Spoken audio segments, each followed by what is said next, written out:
Game of mind की series में अगर अल्बर्ट आइंस्टाइन की कहानी ना हो तो ये सीरीज अधूरी रहेगी। अल्बर्ट आइंस्टाइन अपने समय के बहुत ही प्रतिभाशाली यानी जीनियस इंसान थे। एक ऐसा इंसान जिसने मैथ और साइंस में ऐसा योगदान दिया जिसे बस मुट्ठी भर चंद साइंटिस्ट ही आज तक दे पाए हैं। कुछ लोग मानते हैं कि हम दुनिया को दो भागों में बांट सकते हैं। एक भाग है आइंस्टाइन के पहले की दुनिया और दूसरा भाग है आइंस्टाइन के बाद की दुनिया। और ऐसा मानने के पीछे एक वजह है। आइंस्टाइन ने दुनिया को 3 अक्षरों वाला एक फॉर्मूला दिया, E=mc², और इस फॉर्मूले ने साइंस को बदल दिया, साइंटिस्ट की सोच को बदल दी और इसी फॉर्मूले की वजह से हम अल्बर्ट आइंस्टाइन को जानते हैं। उन्होंने साइंस के क्षेत्र में बहुत बड़ा योगदान दिया और इसीलिए सन 1921 में उनको नोबेल पुरस्कार मिला। उन्होंने 300 से ज्यादा साइंटिफिक पेपर्स यानी वैज्ञानिक शोध पत्रों को प्रकाशित करवाया।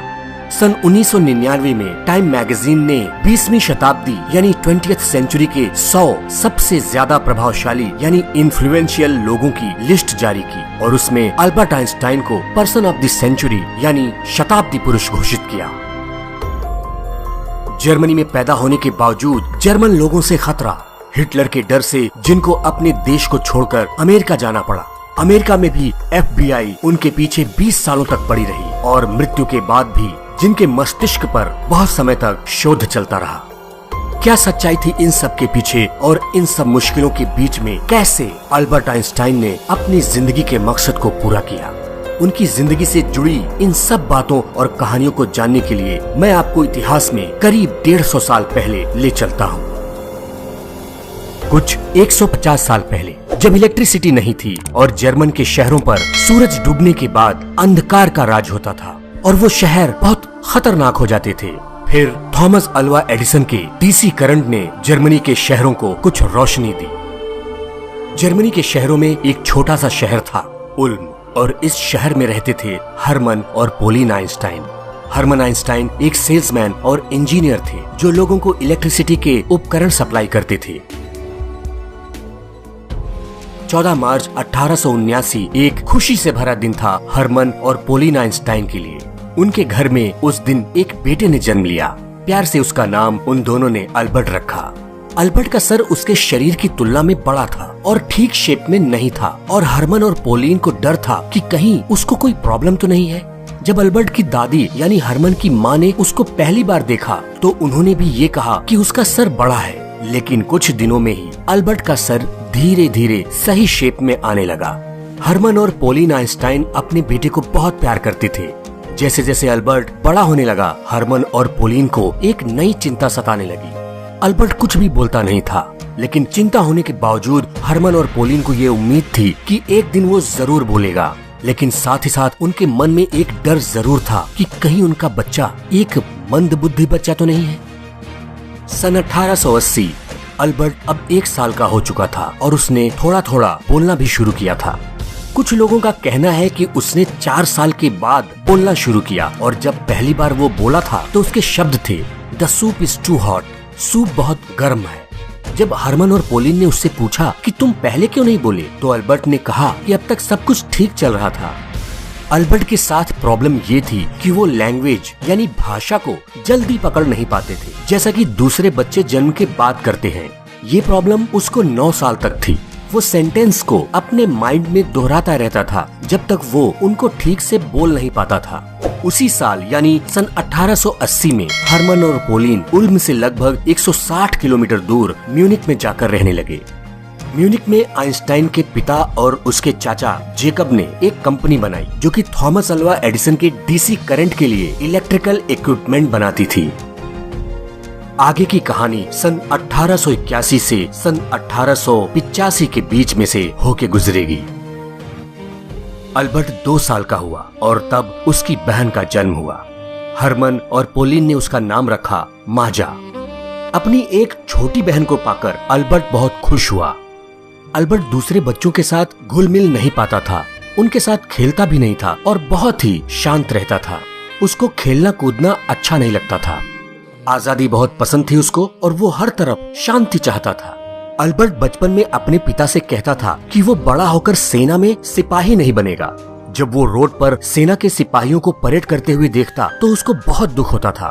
उसको लगता था कि सेना के लोगों को आजादी से घूमने की इजाजत नहीं थी और उनकी लाइफ बस एक मशीन की तरह थी और युद्ध होने पर वो मर जाते थे।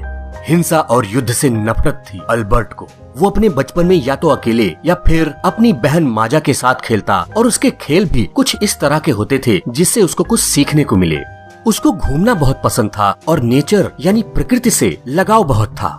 नदी को, पहाड़ को, आसमान को देखकर उसके मन में बहुत से सवाल आते थे। ब्रह्मांड में छुपे रहस्यों को जानने की जिज्ञासा उसके मन में बनी रहती थी। धीरे धीरे ढेर सारे सवालों को लिए अल्बर्ट अब 5 साल का हो गया था और अब तक वो ठीक से बोलने भी लगा था। उसके बर्थडे पर हरमन ने उसको एक चुंबकीय दिक्सूचक यानी मैग्नेटिक कंपास दिया। ऐसा गिफ्ट पाकर अल्बर्ट को बहुत अच्छा लगा। वो मैग्नेटिक कंपास को देखता रहता और सोचता कि इसकी सुई हमेशा नॉर्थ यानी उत्तर की तरफ ही क्यों रहती है। उसको लगता था कि उसमें ऐसा कुछ जरूर होगा जो उसकी सुई को हिलाता है, पर वो मुझे दिखता नहीं। इस तरह के और भी सवाल अल्बर्ट के माइंड में आते रहते थे। कहानी अब 1885 से 1888 के बीच में से गुजरेगी। अल्बर्ट के 5 साल पूरा करने के बाद उसका एडमिशन म्यूनिक के एक कैथोलिक प्राइमरी स्कूल में करवा दिया गया। उसकी माँ पोलिन को म्यूजिक बहुत पसंद था और वो पियानो बहुत अच्छा बजाती थी। पोलिन चाहती थी कि अल्बर्ट भी म्यूजिक सीखे क्योंकि उनका मानना था कि म्यूजिक से जिंदगी में सुख और शांति आती है, आदमी का तनाव दूर होता है। और यही सोचकर उन्होंने अल्बर्ट को वायलिन बजाना सिखाना शुरू किया। स्कूल में भी म्यूजिक टीचर अल्बर्ट को वायलिन बजाना सिखाते थे। अल्बर्ट जब वायलिन बजाना सीख रहा था तो उसको प्रैक्टिस करना बिल्कुल अच्छा नहीं लगता था क्योंकि वो किसी चीज को बार बार करना पसंद नहीं करता था। शुरुआत में तो उसको म्यूजिक बिल्कुल पसंद नहीं था और एक बार तो उसने म्यूजिक टीचर पर अपनी चेयर फेंक दी थी, लेकिन फिर धीरे धीरे उसको म्यूजिक अच्छा लगने लगा। आखिरकार वायलिन बजाना सीख लिया अल्बर्ट ने और फिर म्यूजिक से उसको इतना प्यार हो गया जो प्यार उसकी पूरी जिंदगी भर बना रहा। अपने वायलिन का नाम अल्बर्ट ने रखा था लीना। म्यूजिक से जब प्यार हुआ अल्बर्ट को तो उसके बाद उसने कई सॉन्ग्स भी लिखे और उनको गाया भी।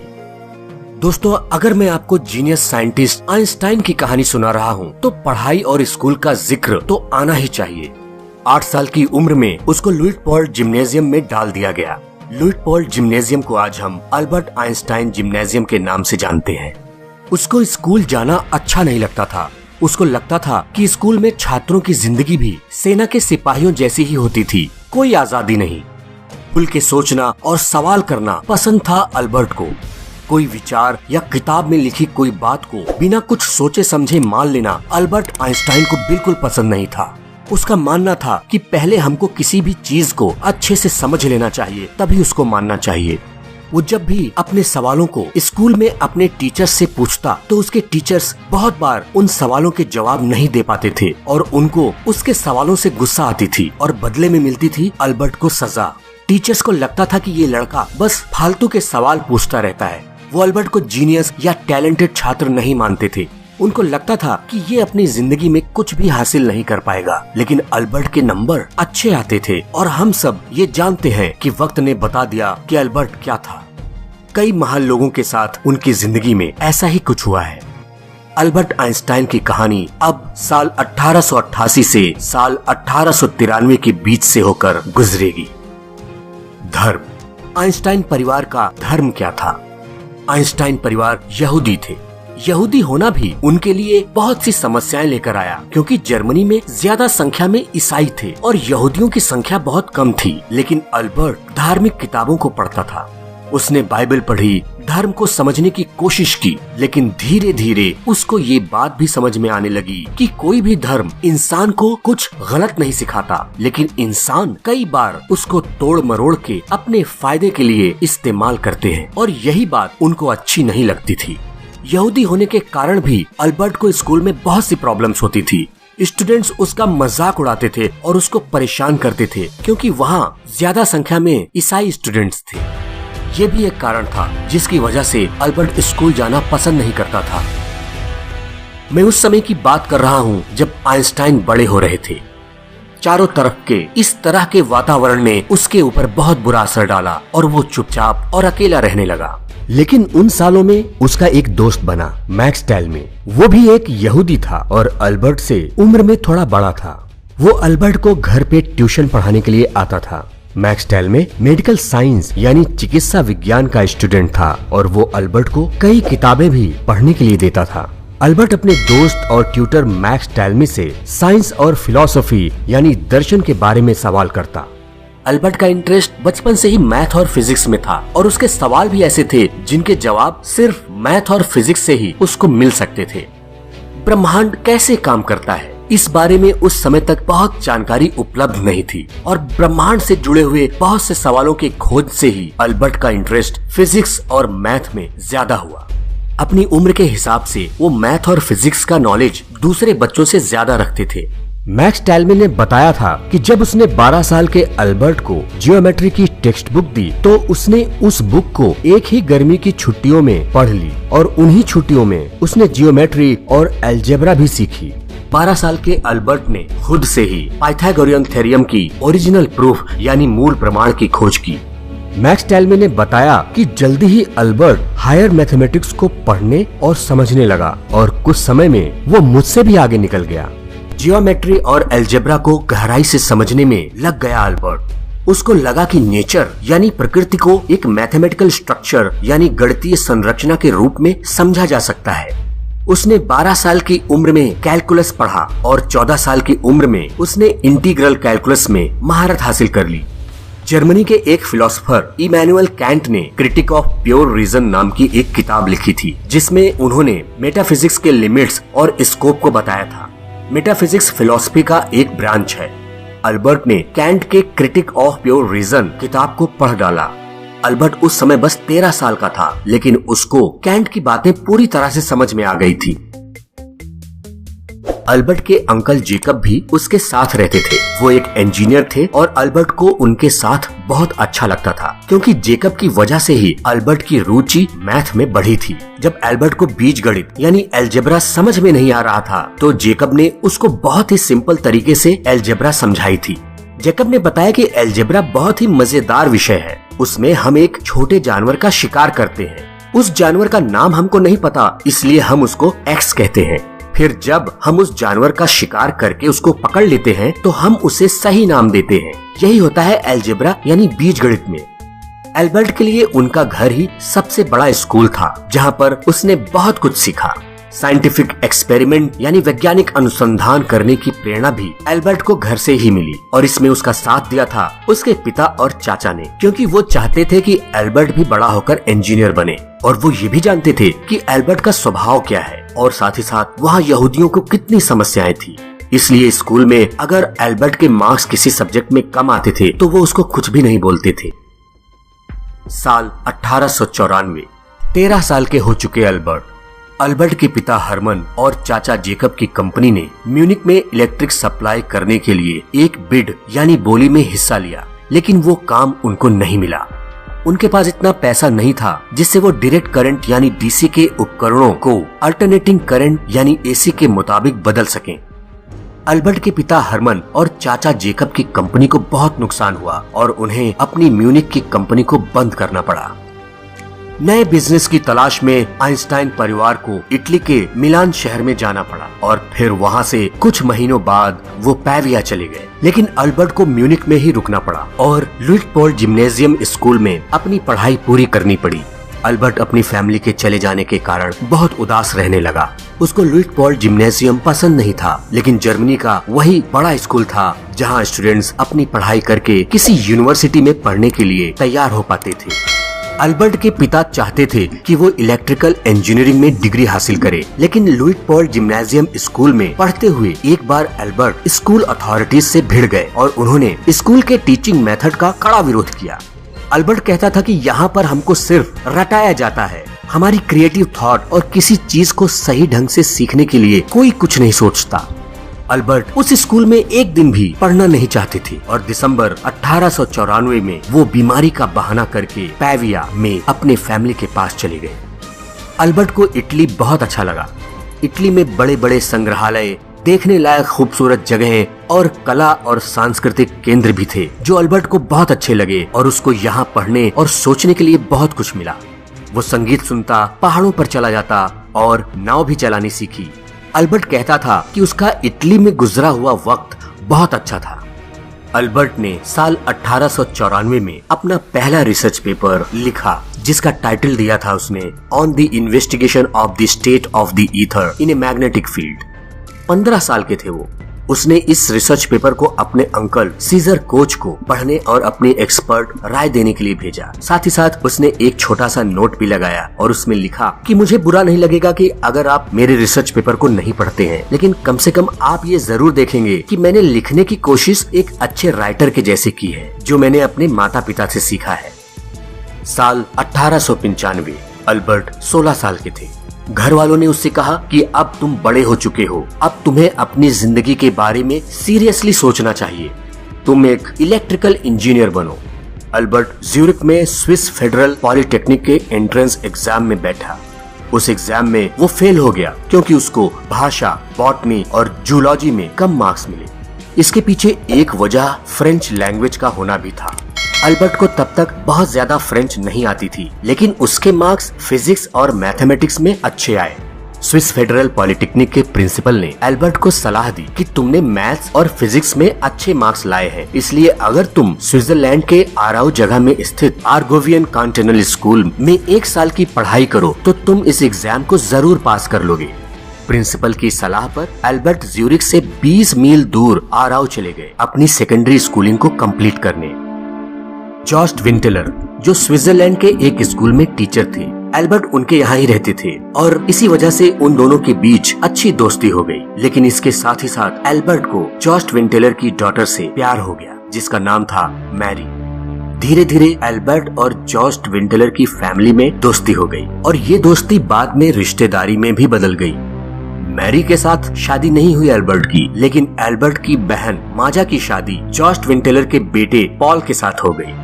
अल्बर्ट की जिंदगी का ये वो समय था जब फिजिक्स में उनका इंटरेस्ट और गहरा हो चुका था। पढ़ने के लिए बहुत कुछ था वहाँ पर उनके पास और अच्छे टीचर्स भी थे।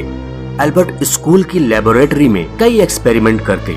वो सोचते थे कि क्या मैं रोशनी के किरण को पकड़ सकता हूँ। अल्बर्ट खुद से यही प्रश्न पूछते थे और बाद में इसी प्रश्न ने उनके रिलेटिविटी यानी सापेक्षता के सिद्धांत को जन्म दिया था। साल 1896 में अपने पिता से अप्रूवल लेकर जर्मन किंगडम ऑफ वुटेम्बर्ग अपनी नागरिकता यानी सिटीजनशिप छोड़ दी ताकि उनको सेना में ना भेज दिया जाए, और सितंबर 1896 में उन्होंने अपनी सेकेंडरी स्कूल की पढ़ाई अच्छे ग्रेड्स के साथ पास की और इसके बाद वो वापस आए और ज्यूरिख पॉलिटेक्निक में एडमिशन लिया। अल्बर्ट को प्यार हुआ था मैरी विंटेलर से, जो उनसे 1 साल बड़ी थी। वो ओल्सबर्ग स्विट्जरलैंड चली गई एक टीचर बनकर। उस समय जो साइंटिस्ट थे वो ये मानते थे कि स्पेस यानी अंतरिक्ष में एक द्रव्य फैला हुआ है जिसको कहते हैं ईथर, लेकिन वो साइंटिस्ट इसको प्रूव नहीं कर पाए और अल्बर्ट भी इस बात को नहीं मानते थे। साल 1900 में जब अल्बर्ट 21 साल के थे, उन्होंने federal polytechnic teaching diploma pass किया और इसी साल उनका एक research paper conclusions from the capillarity phenomena publish हुआ। डिप्लोमा करने के बाद अल्बर्ट को लगा कि अब वो भी स्टूडेंट्स को पढ़ा सकते हैं। वो पढ़ाना चाहते थे, लेकिन वो दूसरे टीचर्स जैसा नहीं पढ़ाना चाहते थे, पर जैसा वो चाहते थे वैसा हुआ नहीं। वो जहाँ पर भी जाते वहाँ के कॉलेज के टीचर्स अल्बर्ट के डीप नॉलेज की वजह से डर जाते थे और इसलिए अल्बर्ट को कहीं पर भी टीचिंग की नौकरी नहीं मिली। 2 सालों तक वो टीचिंग की नौकरी की तलाश में यहाँ वहाँ भटकते रहे, लेकिन उनको कहीं पर भी नौकरी नहीं मिली। बहुत फ्रस्ट्रेट हुए उन दिनों अल्बर्ट, लेकिन इसी बीच साल 1901 में अल्बर्ट को स्विस की सिटीजनशिप मिल गई और फिर साल 1902 में जब वो 23 साल के थे, उनको स्विट्जरलैंड की कैपिटल बर्न में federal office for intellectual property यानी स्विस पेटेंट ऑफिस में एक असिस्टेंट एग्जामिनर लेवल 3 की नौकरी मिल गई।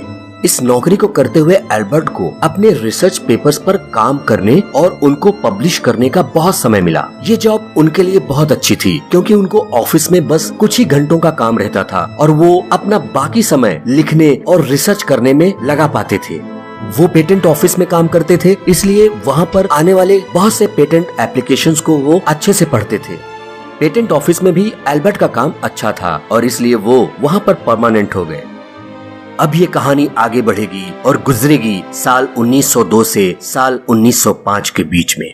पेटेंट ऑफिस में काम करते हुए अल्बर्ट ने डॉक्टरेट की डिग्री पाने के लिए कड़ी मेहनत करना शुरू किया और 30 अप्रैल 1905 में उन्होंने अपनी थीसिस कंप्लीट करके यूनिवर्सिटी ऑफ ज्यूरिख से पीएचडी की डिग्री हासिल की। जब अल्बर्ट आइंस्टाइन ज्यूरिख पॉलिटेक्निक में स्टडी कर रहे थे तो उनके साथ उनकी एक फेलो स्टूडेंट थी, मिलेवा मैरिज। वो एक इंटेलिजेंट स्टूडेंट थी। कहा जाता है कि मिलेवा मैरिज अल्बर्ट आइंस्टाइन के सक्सेस के पीछे की एक सीक्रेट वुमन थी, जिन्होंने आइंस्टाइन के रिसर्च में बहुत मदद की थी। आइंस्टाइन को मिलेवा से प्यार हुआ और उन दोनों ने सन 1903 में बर्न, स्विट्जरलैंड में शादी कर ली। वहीं पर यानी बर्न में ही आइंस्टाइन ने federal office of intellectual property में नौकरी की थी, जो मैंने आपको पहले बताया था। कहा जाता है कि आइंस्टाइन और मिलेवा मैरिज की शादी होने से पहले ही उन दोनों की एक डॉटर भी थी, लेकिन शायद किसी बीमारी की वजह से उसकी डेथ हो गई। आइंस्टाइन की उस डॉटर के बारे में लोगों को ज्यादा जानकारी नहीं है। सन 1904 में उनका एक बेटा हुआ, हंस अल्बर्ट। अब आपको वापस सन 1905 में ले चलता हूँ। अल्बर्ट लगातार रिसर्च करते रहे और अपने रिसर्च पेपर्स पब्लिश करवाते रहे। धीरे धीरे उनकी पॉपुलैरिटी बढ़ती रही। बचपन से एक सवाल उनके मन में हमेशा घूमता रहता था कि अगर वो लाइट की किरणों के ऊपर बैठकर चलेंगे तो दुनिया कैसी दिखेगी। ऐसी सोच और ऐसी जिज्ञासा होने के कारण उन्होंने फिजिक्स को बहुत गहराई तक समझा और बड़े बड़े एक्सपेरिमेंट्स भी किए। उस समय कुछ वैज्ञानिक लाइट की स्पीड यानी रोशनी की गति को मापने के ऊपर काम कर रहे थे, लेकिन उनको कोई सफलता नहीं मिल पा रही थी। अल्बर्ट ने बताया कि वो वैज्ञानिक क्यों असफल रहे। उन्होंने बताया कि वास्तव में लाइट की स्पीड एक जैसी रहती है और दुनिया की दूसरी चीजें उसके सापेक्ष यानी तुलनात्मक होती हैं। इसका मतलब क्या है? इसका मतलब मैं आपको एक एग्जाम्पल देकर बताता हूँ। मान लो कि आप एक रेलवे प्लेटफॉर्म पे खड़े हो और एक ट्रेन 100 किलोमीटर की स्पीड से आपके बगल से गुजरती है। आप कहेंगे कि ट्रेन की स्पीड बहुत तेज थी, लेकिन अगर एक ट्रेन जिसकी स्पीड 130 किलोमीटर है और आप उसमें बैठे हुए हैं, तो आप बगल वाली ट्रेन को जो 100 किलोमीटर की स्पीड से चल रही है देख के क्या कहेंगे? आप कहेंगे कि उस ट्रेन की स्पीड कम है। यही थ्योरी थी अल्बर्ट आइंस्टाइन की, जिसको थ्योरी ऑफ रिलेटिविटी यानी सापेक्षता का सिद्धांत कहा गया और इसी थ्योरी के कारण उनको एक महान साइंटिस्ट माना गया। ये रिलेटिविटी थ्योरी बस इतनी नहीं है, इसमें बहुत कुछ छिपा हुआ है, जिसने विज्ञान के लिए नई सोच के बहुत सारे दरवाजे खोल दिए थे। आइजैक न्यूटन एक महान वैज्ञानिक थे। उन्होंने कहा था कि समय हमेशा एक जैसा रहता है। आइंस्टाइन ने कहा कि समय यानी टाइम भी अन्य दूसरी वस्तुओं के सापेक्ष है। उनके इस सिद्धांत ने समय, अंतरिक्ष, गति और ग्रेविटेशन यानी गुरुत्वाकर्षण से जुड़े हुए विचार दिए, जिससे वैज्ञानिकों की सोच ही बदल गई। इसी सिद्धांत के आधार पर बना अल्बर्ट आइंस्टाइन का E=mc² का फेमस फार्मूला और इसी फार्मूले के हेल्प से एटॉमिक यानी परमाणु बम बनाया जा सका। अल्बर्ट आइंस्टाइन ने बताया था कि लाइट को हम छोटे छोटे बिंदुओं की एक धारा कह सकते हैं। इसी के कारण इलेक्ट्रिक आई यानी विद्युत नेत्र की बुनियाद रखी गई और इसी के कारण टेलीविजन, ध्वनि चलचित्र यानी टॉकी और दूसरे रिसर्च वर्क साइंटिस्ट ने पूरे किए थे। 1908 तक वो बहुत ही फेमस साइंटिस्ट बन गए थे और उनको यूनिवर्सिटी ऑफ बर्न में एक लेक्चरर की तरह अपॉइंट कर लिया गया। आइंस्टाइन बर्न में सन 1909 तक रहे। 1909 में अल्बर्ट आइंस्टाइन ज्यूरिख चले गए, जहां उनको यूनिवर्सिटी ऑफ ज्यूरिख में प्रोफेसर की जॉब मिली। सन 1910 में उनका दूसरा बेटा हुआ, एडवर्ड। 1911 में अल्बर्ट ब्रेक चले गए, जहां उन्होंने चार्ल्स फर्डिनेंड यूनिवर्सिटी में प्रोफेसर की नौकरी की। एक साल बाद जुलाई 1912 में वो वापस चले गए ज्यूरिख प्रोफेसर की नौकरी करने। 2 साल तक रहने के बाद आइंस्टाइन अप्रैल 1914 में अपनी वाइफ के साथ बर्लिन चले गए। आइंस्टाइन के लगातार एक जगह से दूसरे जगह जाने और कुछ अन्य कारणों से उनमें और उनकी पत्नी में कुछ मतभेद हो गए और वो दोनों 1914 में ही एक दूसरे से अलग हो गए। आइंस्टाइन की वाइफ मैरिक अपने दोनों बेटों को लेके उनसे अलग हो गई और 5 साल बाद 1919 में दोनों का डिवोर्स हो गया। डिवोर्स के बाद आइंस्टाइन ने दूसरी शादी की एल्सा से। अल्बर्ट आइंस्टाइन एल्सा के कजिन थे। कहानी आगे बढ़ती है और सन 1921 में पहुंचती है। अब अल्बर्ट 42 साल के थे। 2 अप्रैल 1921 को आइंस्टाइन ने पहली बार अमेरिका में न्यूयॉर्क सिटी में कदम रखा। उनको वहां पर कोलंबिया यूनिवर्सिटी और प्रिंसटन यूनिवर्सिटी में लेक्चर्स देने के लिए बुलाया गया था। 1922 में उनको फिजिक्स में नोबेल पुरस्कार मिला। वो प्राइज उनको मिला था उनके थ्योरेटिकल फिजिक्स और खासकर लॉ ऑफ फोटोइलेक्ट्रिक इफेक्ट के ऊपर उनकी खोज पर। आइंस्टाइन ने नोबेल प्राइज मनी को अपनी पूर्व पत्नी मिलेवा मैरिज को दे दिया ताकि उनके दोनों बेटों की परवरिश अच्छे से हो सके। दिसंबर 1930 में आइंस्टाइन ने दूसरी बार अमेरिका में कदम रखा, कैलिफोर्निया इंस्टीट्यूट ऑफ टेक्नोलॉजी में एक रिसर्च फेलो बनकर काम करने के लिए।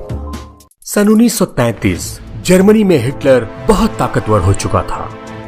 1933 में आइंस्टाइन के बर्लिन वाले अपार्टमेंट पर नाजियों ने 2 बार रेड डाली। यहाँ तक कि नाजियों ने आइंस्टाइन की फोटो को जगह जगह पर चिपकाया और उनके सर पर $5000 का इनाम रखा और साथ ही साथ ये भी लिखा कि ये वो शख्स है जिसको अभी तक फांसी पे नहीं लटकाया जा सका है। आइंस्टाइन एक यहूदी थे और उस समय जर्मन के गवर्नमेंट ने जो नया लॉ पास किया उसके अनुसार यहूदियों को कोई भी गवर्नमेंट की पोस्ट नहीं दी जा सकती थी, यहाँ तक कि वो यूनिवर्सिटी में भी नहीं पढ़ा सकते थे। हजारों यहूदी वैज्ञानिकों को उनकी यूनिवर्सिटी की नौकरी छोड़ने के लिए कहा गया और उन सारी जगहों से उनके नाम हटा दिए गए जहाँ पर वो नौकरी कर रहे थे। आइंस्टाइन को जर्मनी में रहना खतरे से खाली न लगा, इसलिए उन्होंने जर्मनी छोड़ने का फैसला किया। अमेरिका में आइंस्टाइन को अपने यहाँ रहने का इनविटेशन मिला और फिर सन 1933 में आइंस्टाइन ने जर्मनी छोड़ दिया। हालांकि 7 सालों के बाद आइंस्टाइन को अमेरिका की सिटीजनशिप मिल गई थी, लेकिन अमेरिका में भी उनके शुरुआती दिन बहुत अच्छे नहीं गुजरे। अमेरिका में भी FBI उनके पीछे पड़ी रही। FBI को लगता था कि आइंस्टाइन एक डबल एजेंट है। उनको लगता था कि जर्मनी का होने के कारण हो सकता है कि आइंस्टाइन एक जासूस बनकर अमेरिका में आए हो। जब फ्रीडम ऑफ इंफॉर्मेशन एक्ट के तहत FBI ने अपनी इन्वेस्टिगेशन की रिपोर्ट पब्लिक के सामने रखी तो लोगों को ये पता चला कि उन्होंने आइंस्टाइन के ऊपर 177 पेजों की एक रिपोर्ट बनाई थी, जिस रिपोर्ट में FBI ने ये शक जाहिर किया था कि आइंस्टाइन बहुत खतरनाक व्यक्ति हो सकते हैं। 1933 के बाद लगभग 22 सालों तक, यहाँ तक कि अमेरिका की सिटीजनशिप मिलने के बाद भी FBI आइंस्टाइन पर लगातार नजर रखी थी। अगर ये वीडियो पसंद आया है तो प्लीज इसको लाइक और शेयर करना ना भूलें और अगर आप इस चैनल पर नए आए हो तो प्लीज इसको सब्सक्राइब कर लीजिए और नीचे बेल आइकन को हिट जरूर कर दें ताकि जब भी मेरी कोई वीडियो अपलोड हो तो आपको उसका नोटिफिकेशन मिल जाए और आप मेरे वीडियोस को मिस न कर सकें। आपके प्यार और सपोर्ट के लिए thank you so much friends.